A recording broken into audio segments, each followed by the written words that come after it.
ज्यांना आज अनुकंपा आणि लिपिक भरतीची नियुक्ती इथं आदेश वितरण कार्यक्रमाच्या निमित्तानं जमलेल्या वेगवेगळ्या भागातून आलेले सगळे आमचे बंधू भगिनी तसंच तरुण मित्र पत्रकार बंधूंनो आणि माझ्या सहकाऱ्यांनो, आज एक आगळा वेगळ्या कार्यक्रमाच्या निमित्तानं महाराष्ट्रात माझ्या माहितीप्रमाणे महाराष्ट्राच्या इतिहासामध्ये पहिल्यांदाच अशा प्रकारचा कार्यक्रम घडतोय की एका वेळेस 10,309 उमेदवारांना आणि त्याच्यातल्या त्यात की ज्यांच्या घरातले कर्ता व्यक्ती गेलेली आहे, ज्यांच्या घरामध्ये एक मोठं संकट अचानक ओढवलेलं आहे.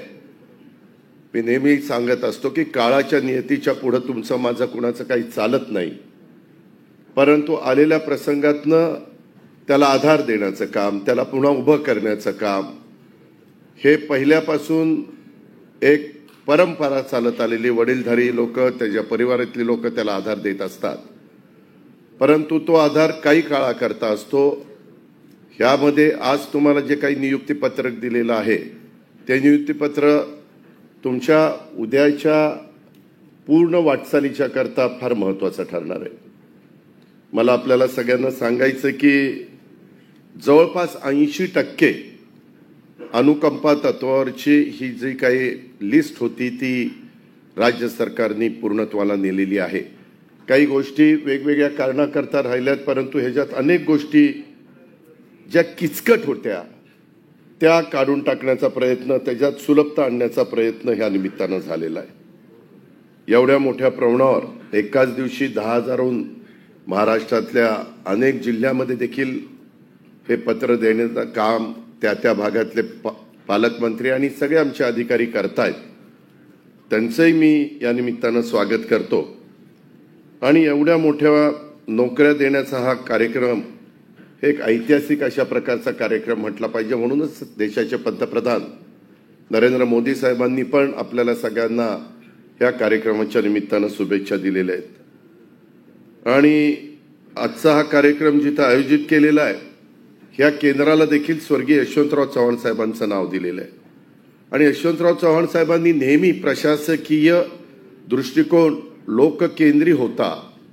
त्यांचं जर तुम्ही पुस्तकं वाचली किंवा त्यांच्या जुन्या लोकांना आठवणी त्याच्या कशा होत्या त्या जर पाहायचा प्रयत्न केला तर चव्हाण साहेबांनी सामान्य माणसांच्या समस्या समजून घेऊनच आपल्या प्रशासनाला अधिक कार्यक्षम आणि संवेदनशील बनवण्याचा प्रयत्न हा त्या काळामध्ये ह्या राज्याचे पहिले मुख्यमंत्री म्हणून केला. त्यांनी नेहमी नोकरशाहीला आणि विकास कामांशी जोडून एक सामाजिक न्याय आणि समतेच्या तत्वांना प्राधान्य देण्याचं काम त्या काळामध्ये केलं. आणि त्यांचा वारसा आपल्याला सगळ्यांना पुढं चालवायचा आहे. चव्हाण साहेब नेहमी म्हणायचे की पदाधिकाऱ्यांनी नाही म्हणायला शिकलं पाहिजे आणि अधिकाऱ्यांनी हो म्हणायला शिकलं पाहिजे.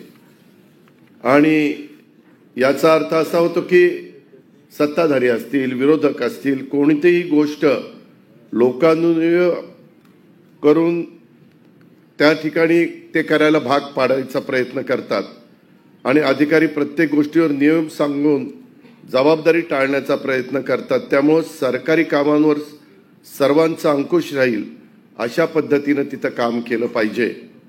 शासकीय सेवेत असताना आपल्या घरातल्या कर्त्या व्यक्तीचं निधन झाल्यानंतर कुटुंबात येणाऱ्या ज्या काही अडचणी आहेत त्याच्यामध्ये पात्र असणाऱ्या सदस्याला ही नोकरी देण्याचं काम आपण केलेलं आहे.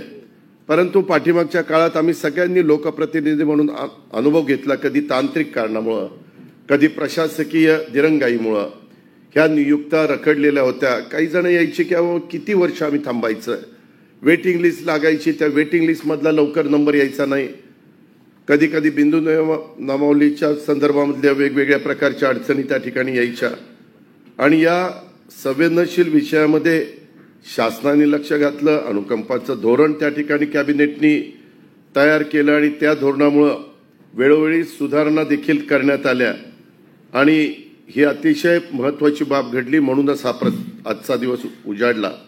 2047 पर्यंत विकसित महाराष्ट्राचं आपलं ध्येय आपल्याला सगळ्यांना मिळून साध्य करायचं आहे. तर आपल्याला प्रशासनात तशा प्रकारच्या सुधारणा देखील कराव्या लागतील आणि त्या दृष्टीनं आमच्या महायुतीच्या सरकारने, ह्या राज्य सरकारने काही ठोस आणि ऐतिहासिक सुधारणा करण्याचा निर्णय घेतला आहे. आणि या सुधारणा केवळ प्रशासकीय दृष्ट्यानंच त्याच्या महत्त्वाच्या नाही, तर नागरिकांच्या देखील वेळेत न्याय मिळवून देण्यासाठी देखील अत्यंत महत्त्वाच्या त्या ठरतायत.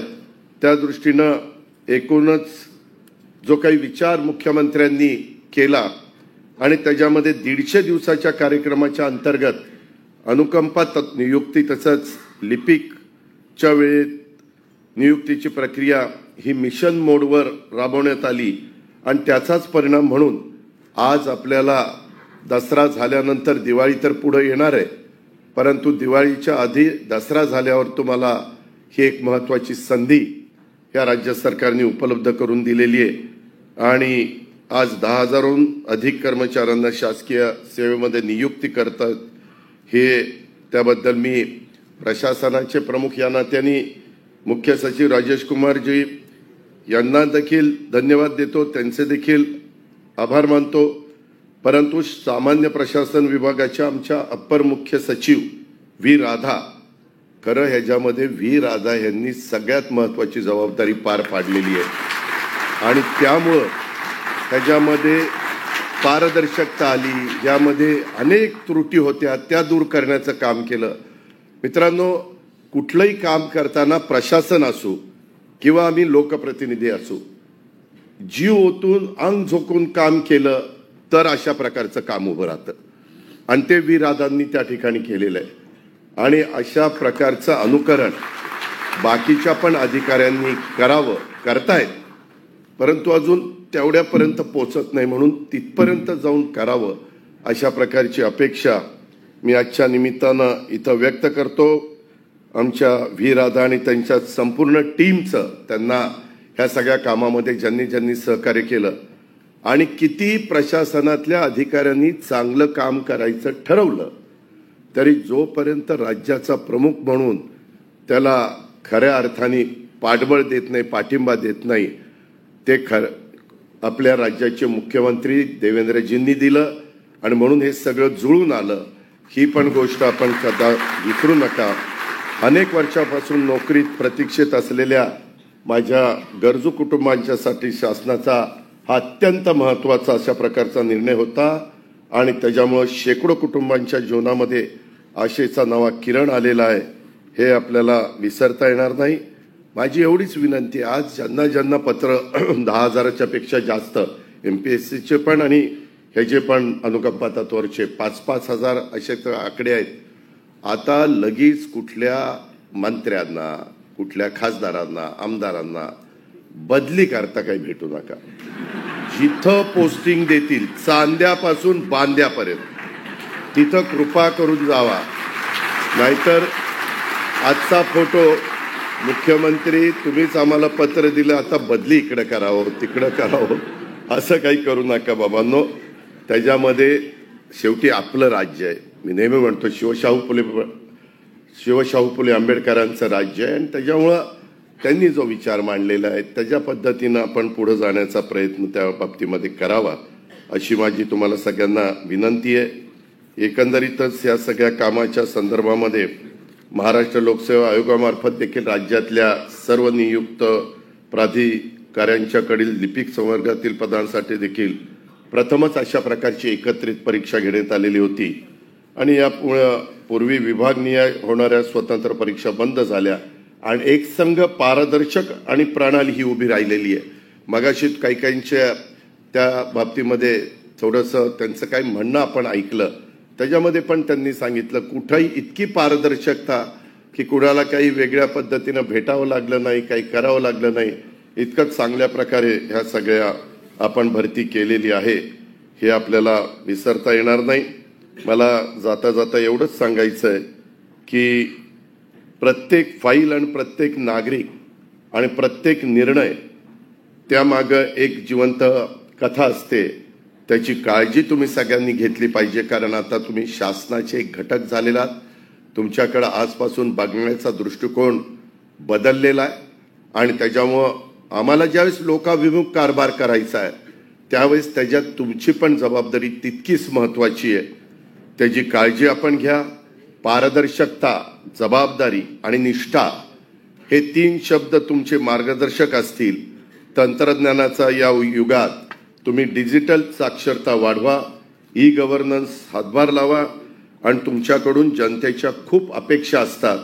म्हणून आपण सर्व प्रामाणिकपणे कर्तव्यनिष्ठेने हे काम करून जे काही पंतप्रधान नरेंद्र मोदी साहेबांचं स्वप्न आहे की 2047 पर्यंत देश विकसित झाला पाहिजे, त्यावेळेस आपलंही राज्य त्यामध्ये विकसित महाराष्ट्र घडवण्याचं काम आम्ही सगळेजण महायुतीच्या सरकारच्या माध्यमातून करतोय. तशा प्रकारची आमची वाटचाल चालू आहे आणि त्याच्यात तुमचंही महत्त्वाचं योगदान असलं पाहिजे अशा प्रकारची अपेक्षा सर्व नवीन भरती होत असणाऱ्या माझ्या सहकाऱ्यांच्या समोर व्यक्त करतो आणि या निमित्तानं तुम्ही ते कराल अशा प्रकारचा विश्वास पण व्यक्त करतो आणि या ठिकाणी थांबतो.